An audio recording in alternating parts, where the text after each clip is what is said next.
سامان وغیرہ پڑا ہے بھایا کو دے دینا.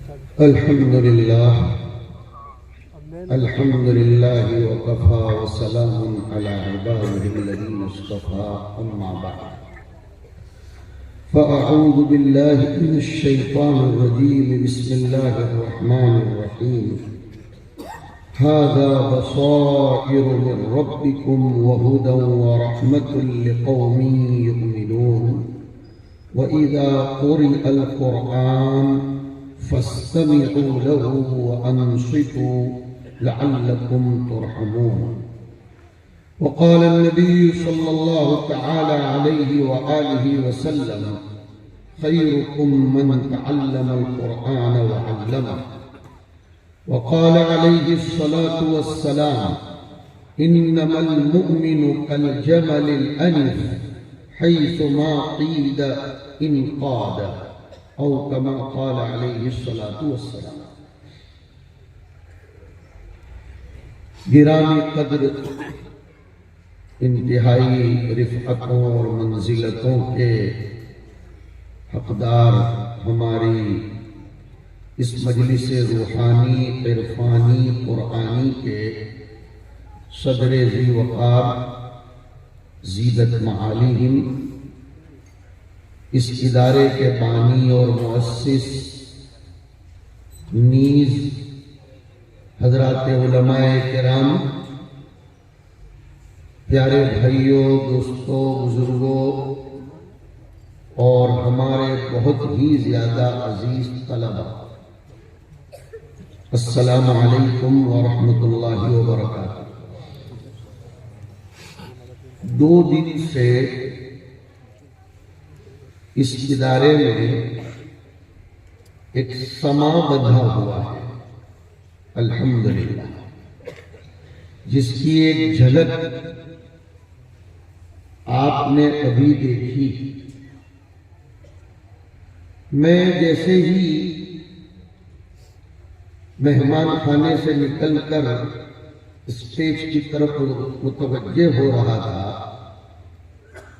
ایک طالب علم سورہ یوسف کی چند آیتوں کو ترتیلاً پیش کر رہے تھے، جس کو سن کر میں نے بئی معنی خوشی، افتخار اور اعتزاز و احتزاز محسوس کیا کہ میری مادر علمی دارالعلوم فلاح دارین کی ادائیں، اس کی صدائیں، اس کی نسبتیں اور اس کی فکروں کو اس ادارے نے اپنے سینے میں سمویا، اور ان نسبتوں کو اب مولانا کی زیر سرپرستی شعبہ تجوید و قرات سے اس علاقے کے نوجوان، بلکہ اس سے بہتر تعبیر یہ ہوگی کہ نوخیز طلباء میں منتقل کیا جائے. پھر جب مکاتب کی رپورٹ سنی اور اس کی طالبات اور طلباء کو ہم نے سنا تو خوشیوں میں دو بالا میں نے اپنے آپ کو محسوس کیا کہ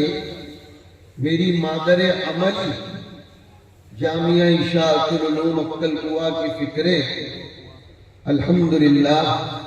یہاں نظر آ رہی ہیں. گویا اس ادارے سے ہمیں ان دونوں نسبتوں کی بنیاد پر وابستگی ہے. دوش بدوش ہم چل رہے ہیں اور حضور کا پیغام بھی یہی ہے. بعض ارباب بصیرت علماء نے یہ فرمایا ہے کہ جیسے اس حدیث شریف کا ایک مطلب تو وہ ہے جو عموماً سنایا جاتا ہے کہ تمام دنیا کے مسلمان ایک بدن کے اعضاء کی طرح ہیں کہ اگر ان میں سے کسی ایک عضو کو تکلیف ہو جائے تو پوری دنیا کے مسلمانوں کو تکلیف اتنی محسوس کرنی چاہیے کہ ان کو سکون کی نیند نہ آئے. علماء نے اس حدیث شریف کی شرح میں بہت قابل قدر بات لکھی کہ یہی حال روحانی امراض کا بھی مسلمانوں میں ہونا چاہیے کہ روحانی مرض، قرآن کریم کی طرف بے اعتنائی اور دین سے دوری اگر کسی دور افتادہ علاقے میں بھی ہو تو پوری دنیا کے مسلمانوں کو اس کے بارے میں فکر مند ہونا چاہیے، اور پھر وحدت فکر کے ساتھ کسی کام کا جب بیڑا اٹھایا جاتا ہے تو اس کام کی مقبولیت میں رتی بھر شک نہیں کیا جا سکتا۔ ہم نے اپنے اکابرین سے سنا ہے کہ کوئی بھی تنظیم، کوئی بھی فکر اور کوئی بھی تحریک اور کوئی بھی مشن 3 شرطوں پر کامیاب ہوتا ہے۔ اس کو نوٹ کر لیں ذہنوں میں۔ کوئی بھی تنظیم، کوئی بھی مشن 3 شرطوں پر جب پورا اترتا ہے تو وہ کامیابی کی طرف چلتا ہے، ورنہ اگر ان 3 شرطوں میں سے کسی ایک شرط کا فقدان ہوا تو چل تو لیتا ہے تیز تیز، لیکن بہت جلدی انہدام، پستی اور زوال و انحطاط کا شکار ہو جاتا ہے۔ اور یہ بات کسی چھوٹے موٹے آدمی نے نہیں کہی ہے، یہ مرکز نظام الدین میں بیٹھ کر پورے عالم میں انقلابی آواز لگانے والے شخص ہیں، جس کے دل کی انگیٹھی کو انہی مدرسوں کے مرکز دارالعلوم دیوبند کے شیخ صدر المدرسین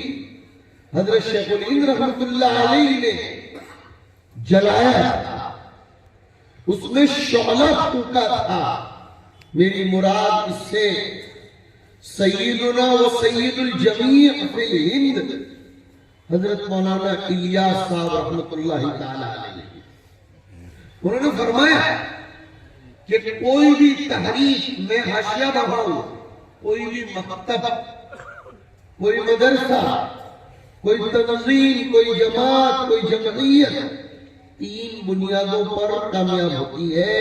نمبر 1 اخلاص،